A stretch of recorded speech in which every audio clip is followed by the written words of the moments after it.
আসসালামু আলাইকুম। সবাইকে শুভ সকাল। ছাদ কৃষিতে বেলি ফুল, পুরো গাছে বেলি ভর্তি এবং কুঁড়িতে ভর্তি। গাছে ভার্মি কম্পোস্ট সার দেওয়া হয়েছিল।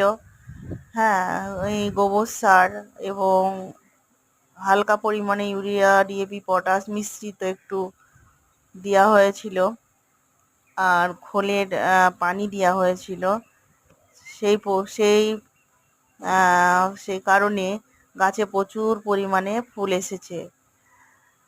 দেখুন কত সুন্দর ফুল, আর প্রচণ্ড সেন্ট বেলি ফুল।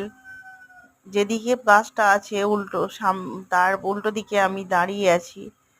প্রচণ্ড হাওয়া দিচ্ছে এবং এত সুন্দর একটা গন্ধ বা সেন্ট, খুব ভালো লাগছে বেলি ফুল।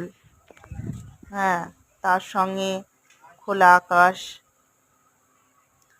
খোলা আকাশ। দেখুন, আবার বেলি ফুলের দিকে আসলাম। আসসালামু আলাইকুম।